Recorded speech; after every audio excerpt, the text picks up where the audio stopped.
Les apports en numéraire sont un élément fondamental lors de la création ou l'augmentation du capital d'une société. Ils représentent les sommes d'argent versées par les associés pour constituer le capital social. L'efterkottdistribution des apports en un numéraire serie en malannée comme by souscription.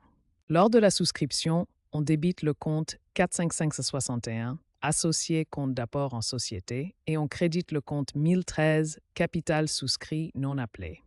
Ensuite, lors de la libération, c'est-à-dire le versement effectif des fonds, on débite le compte de trésorerie 512 banque et on crédite le compte 45561. Si le capital est entièrement libéré dès la souscription, on peut simplifier l'écriture comptable en débitant directement le compte 512 banque et en créditant le compte 101 capital social. Ces opérations comptables doivent être documentées par des justificatifs appropriés. Parmi ces justificatifs, on trouve notamment les statuts de la société et les relevés bancaires qui attestent des versements effectués par les associés. En résumé, les apports en numéraire sont essentiels à la constitution du capital social. Leur comptabilisation se fait généralement en 2 étapes, la souscription puis la libération, avec une possibilité de simplification en cas de libération immédiate. Parlons maintenant des apports en nature dans le cadre des constitutions de société. Les apports en nature concernent tous les biens autres que l'argent apporté à la société. Il peut s'agir d'immobilisation comme des bâtiments ou équipements, de stocks de marchandises ou encore de titres financiers.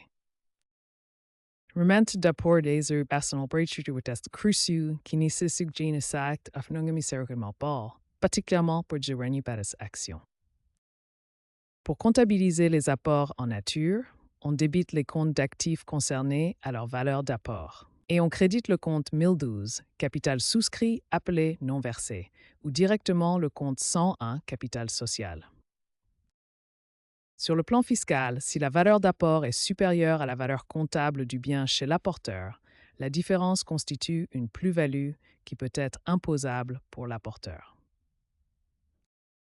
Dans le cas d'un apport à titre onéreux, c'est-à-dire partiellement rémunéré par des droits sociaux, une partie sera comptabilisée en capital et l'autre partie sera comptabilisée en dette.